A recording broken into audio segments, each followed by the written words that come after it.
Señoras y señores, ¿cómo están ustedes? Hoy día, en este programa, en tiempos de coronavirus, vamos a hablar de el coronavirus de alguna manera. En algún momento, ¿usted se acuerda que cuando recién partió esto del coronavirus, hablaron en algún momento de las conjuntivitis asociadas al coronavirus como uno de los síntomas? Entonces, yo me acordé que tengo un amigo oftalmólogo. Y no cualquier oftalmólogo, ¿no? Este tiene mucha experiencia, sobre todo en operaciones, ya vamos a hablar con él de eso. Me refiero al doctor Franco Valenzuela. Él es oftalmólogo, médico cirujano de la Universidad de Chile y oftalmólogo de la Universidad de Valparaíso. ¿Está correcto, doctor? ¿Cómo está usted? Buen día. Muy buenos días, Miriam. Sí, está correcto. Soy oftalmólogo y estudié en la Universidad de Chile la carrera de medicina y después me especialicé en la Universidad del Paraíso, pero ejerzo acá en Santiago. Eh, Así que encantado de poder estar acompañándote hoy día y poder resolver algunas dudas que tengan y también información que es importante hacer llegar a la comunidad, que siempre es Sí, pues. interesante por la actualidad. Hay una cosa, justamente lo que yo hablaba recién, ¿no?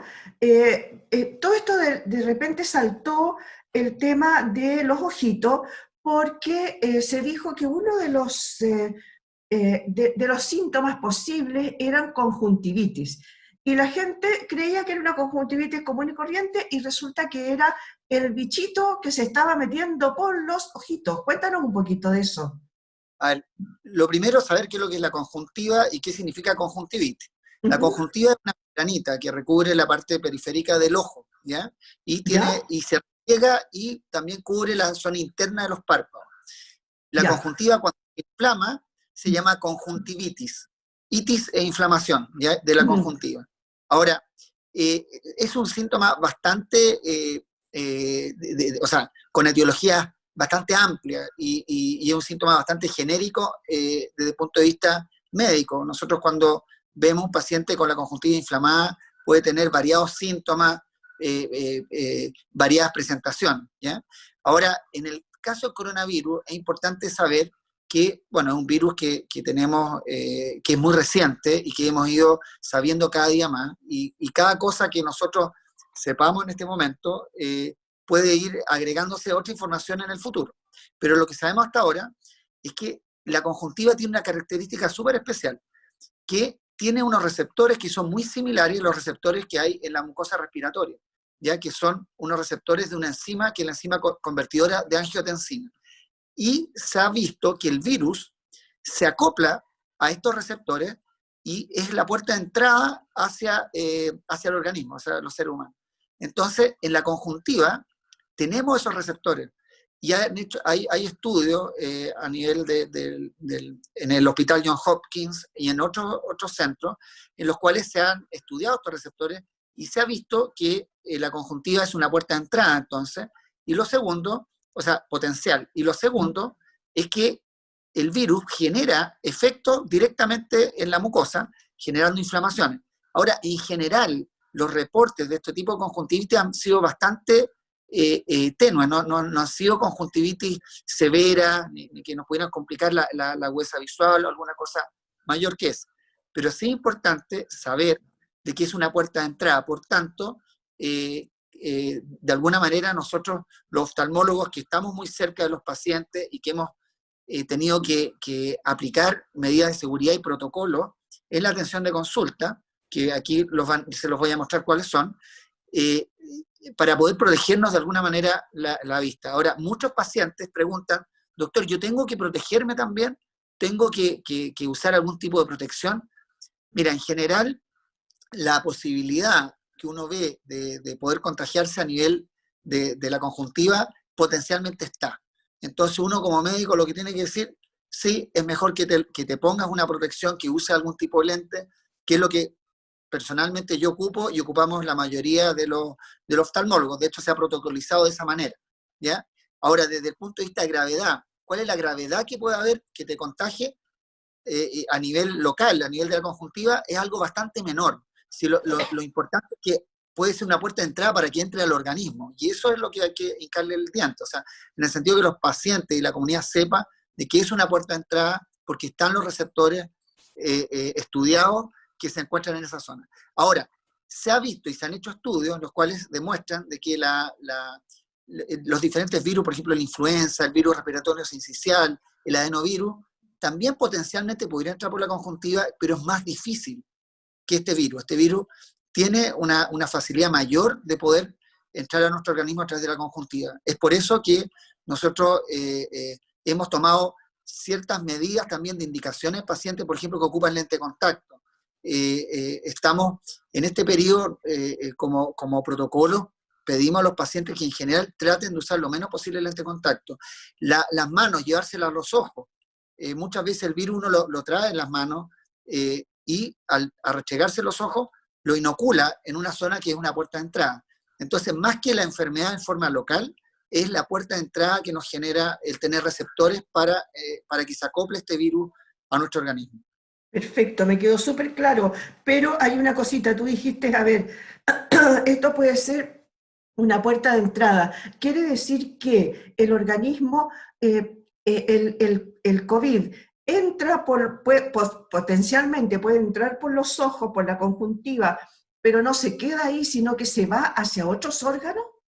Justamente, el virus, como bien lo sabemos, y esto se refleja también en la vía respiratoria, nosotros adquirimos el virus por la vía respiratoria con receptores similares a los que tenemos en la conjuntiva, y de ahí el virus va atacando diferentes órganos blancos. ¿Ya? Se ha visto que el virus no solamente afecta la vía respiratoria, sino que afecta nuestro sistema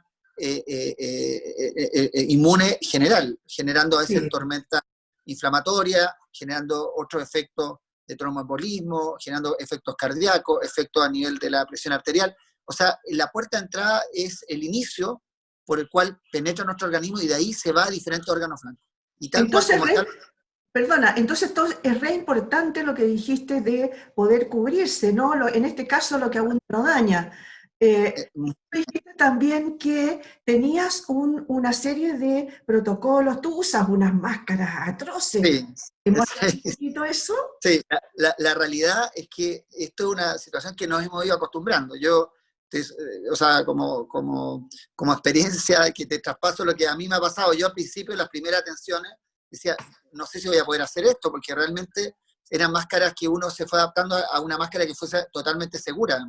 Y yo llegué finalmente a una máscara que es la N100, que es la que habitualmente ocupo, que es una máscara que tiene sistemas de respiración y de filtro doble y permite que haya una mejor oxigenación que la N95.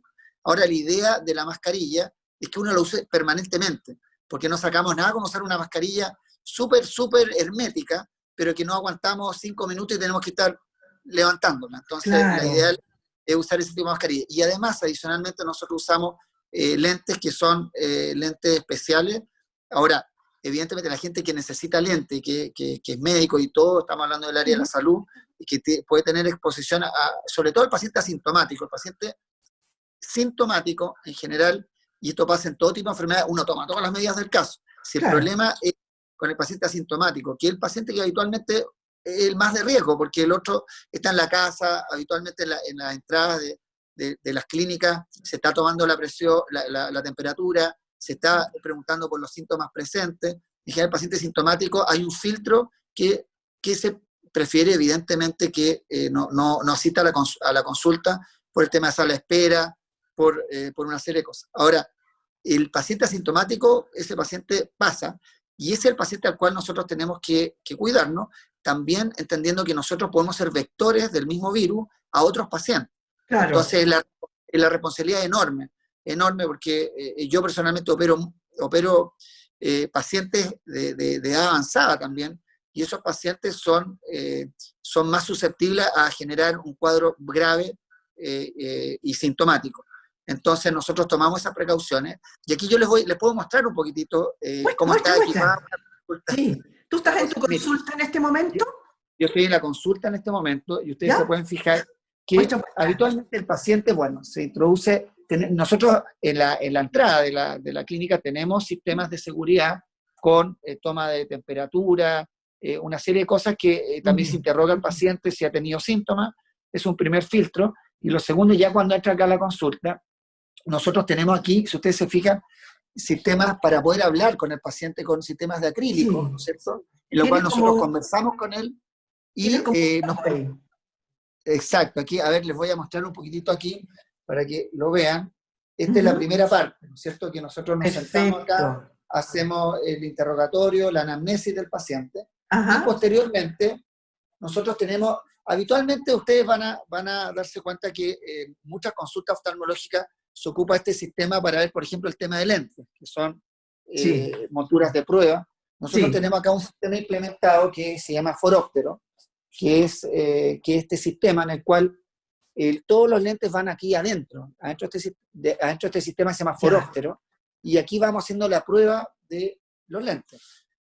Y nosotros Perfecto. nos instalamos en esta zona con un acrílico también separado, y con la pantalla en la cual nosotros vamos viendo, aquí les voy a encender la pantalla, Ujú. vamos viendo la medida que va requiriendo el paciente, y hacemos este test, que es el test subjetivo de visión para poder establecer bien la visión que Ya, se tiene.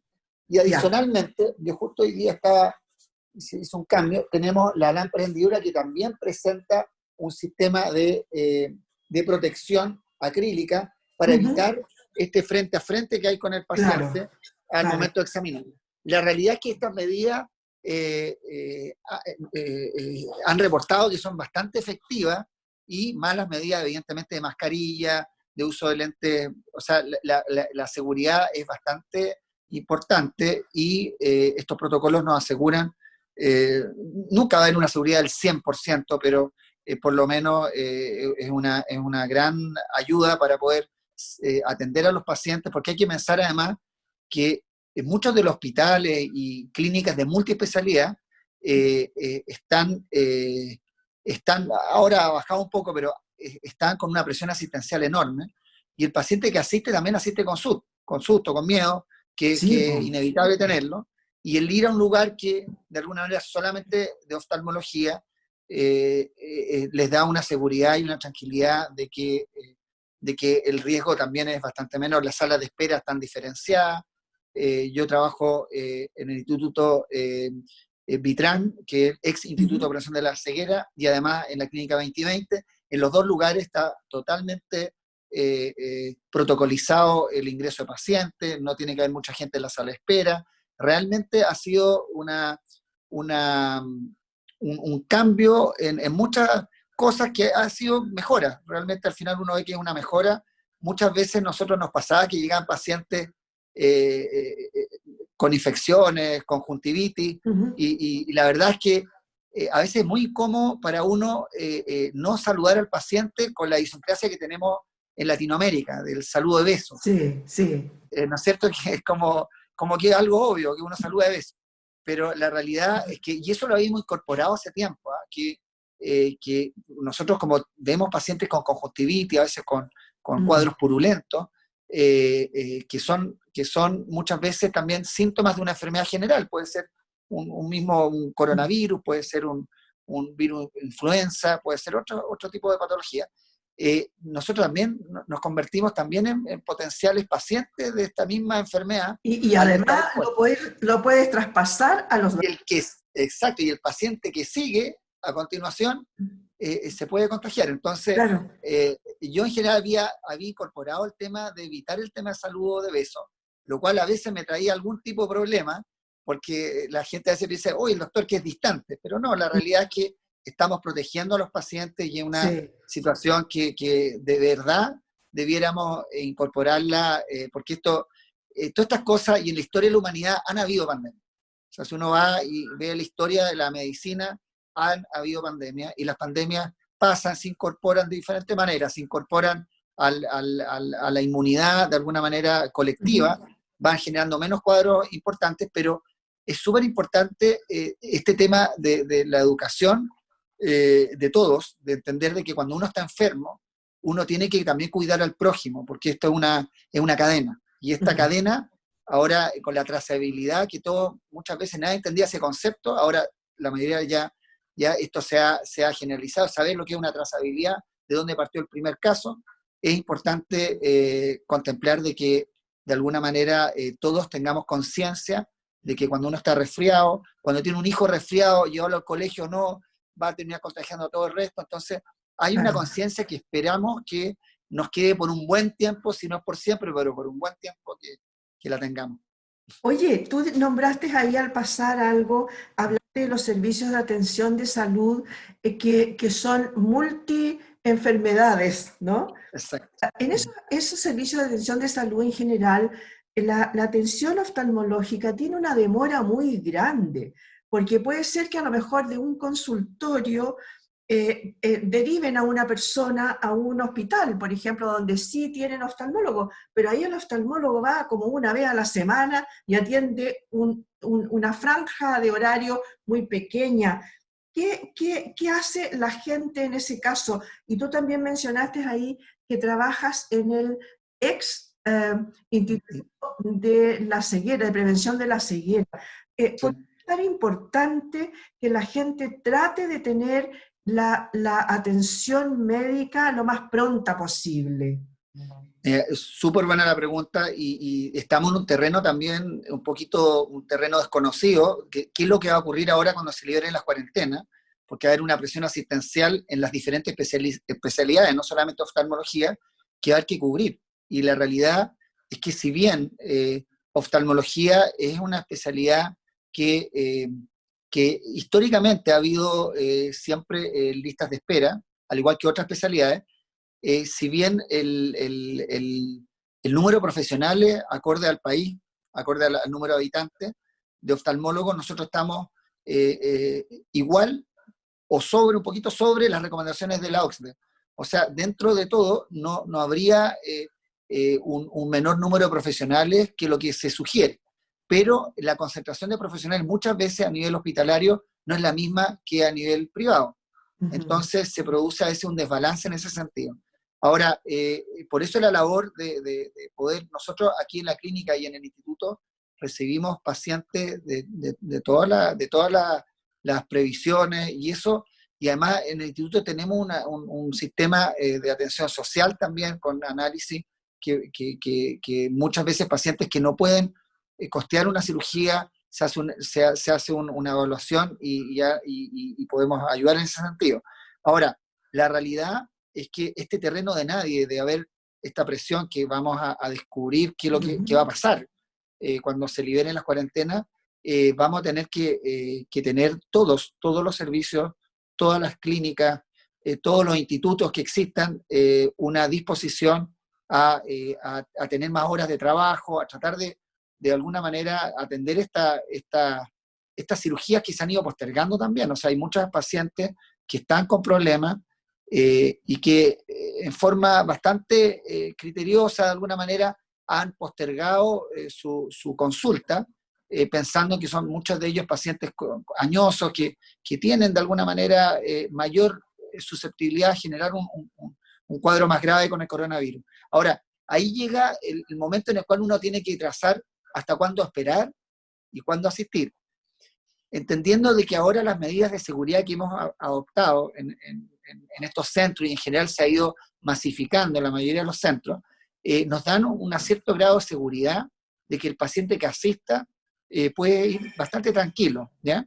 Bastante tranquilo, que puede asistir no teniendo este riesgo potencial de contagiarse.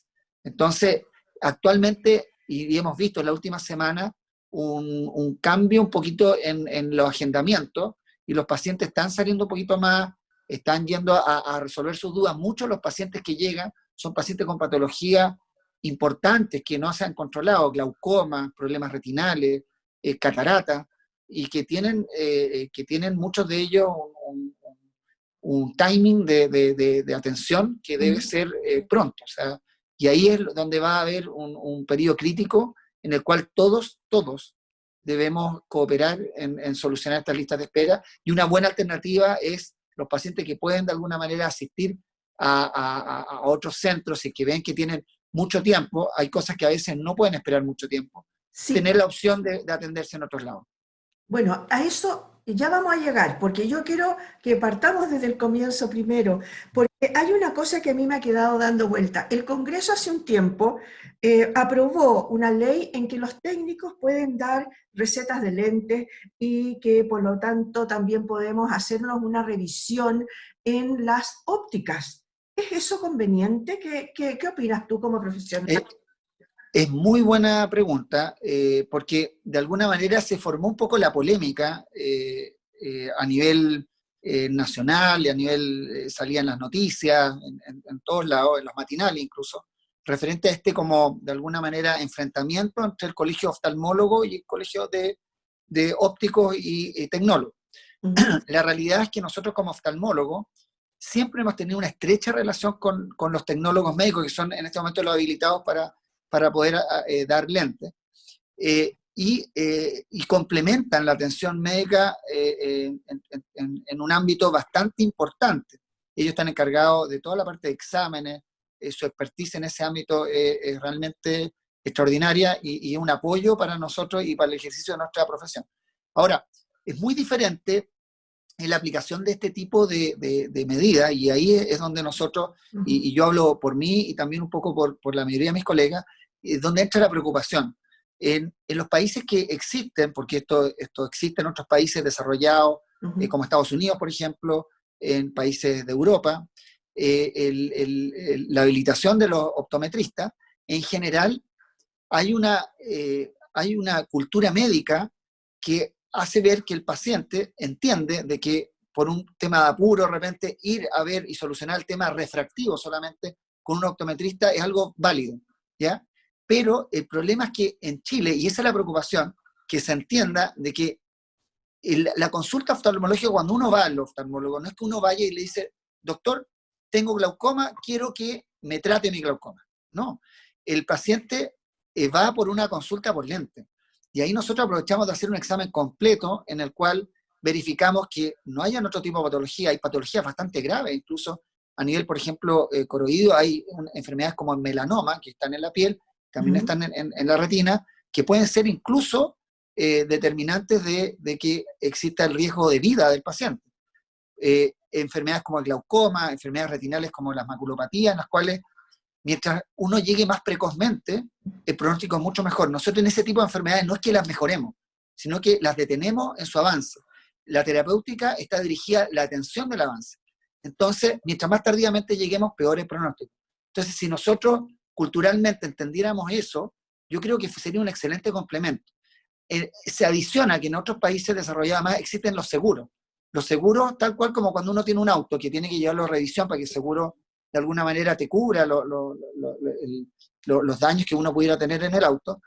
Aquí, siendo una cosa que no sé si es comparable, porque estamos hablando de la salud, eh, existen seguros en los cuales si el paciente de alguna manera no se controla con el oftalmólogo y se chequea bien, independiente que vaya al optometrista, el seguro muchas veces no les cubre patologías como glaucoma o hay algunas, de alguna manera, pérdidas de prima. Entonces, existe una conciencia de una y otra manera de que el paciente debe entender de que el control médico es fundamental, que esto va más allá del cambio lento. Ahora, Exacto, yo creo que ahí es un punto, pero preciso lo que dijiste, el tema de que uno va, a ver, uno va en general haciendo subsidios en el tema de la vista, ¿no? Eh, no ves bien, entonces le agrandas la letra al computador o la aguja a pleno sol porque tienes una muy buena, mejor recepción, etcétera. Pero no solamente tenemos problemas, por lo que te he escuchado, problemas de acortamiento o alargamiento de la vista, sino que hay algunas enfermedades que están subyacentes y que uno no se da cuenta que las tiene hasta que ya es avanzado. ¿Es eso?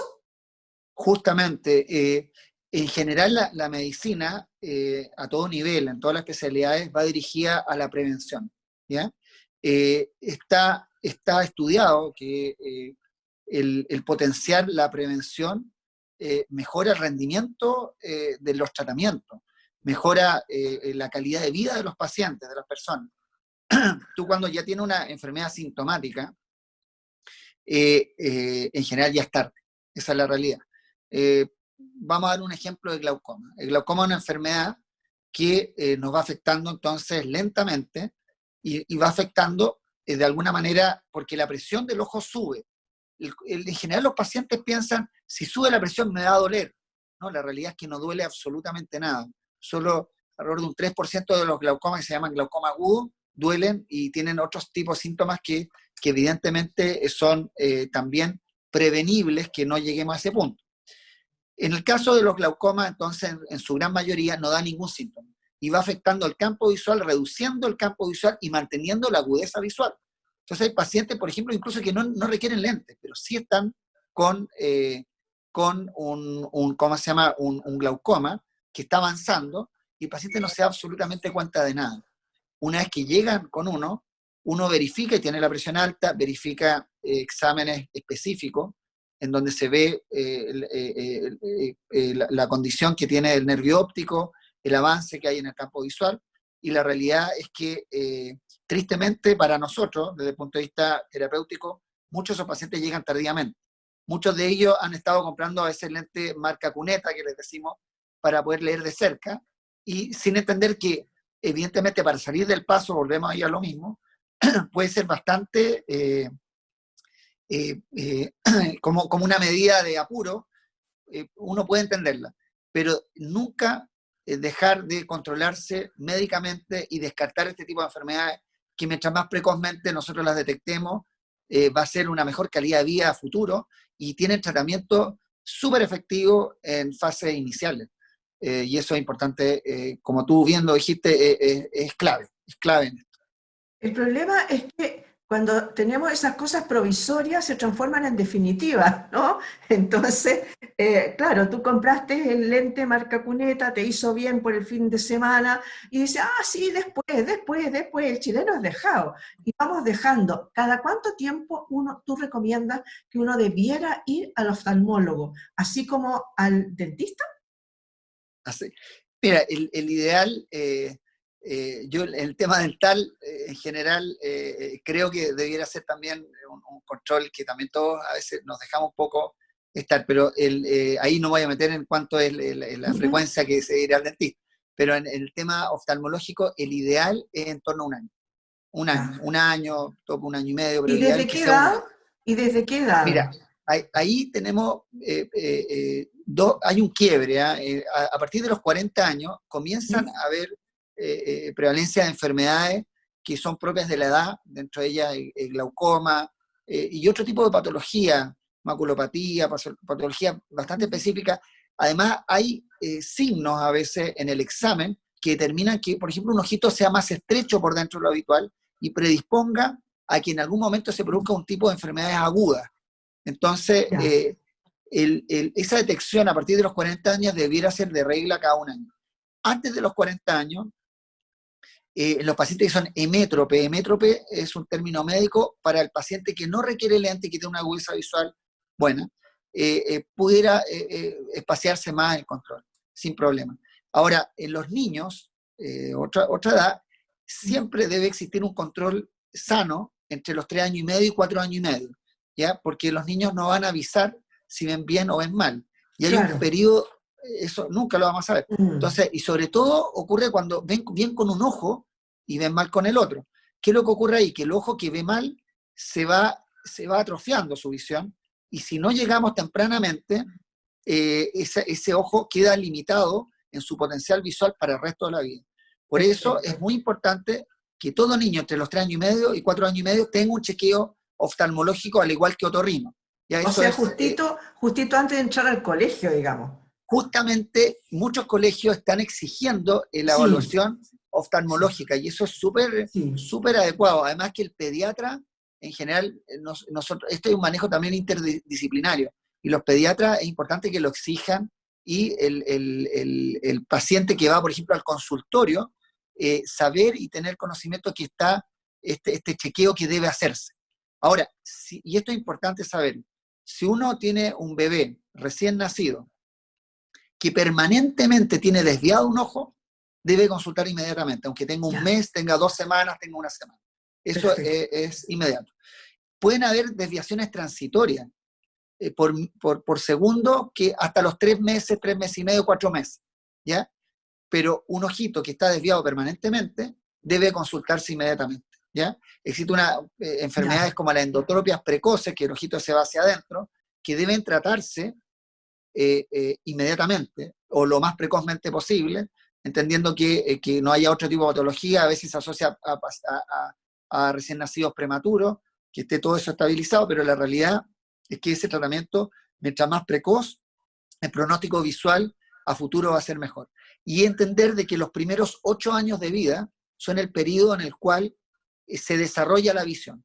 Cualquier noxa o problema, enfermedad que disminuya la visión en ese momento, que puede ser un golpe, que puede ser también existen a veces cataratas congénitas, que ¿cómo se dan cuenta? Los pediatras habitualmente se dan cuenta, o los papás, porque la pupila, que el centro del ojito se ve blanco, ¿ya?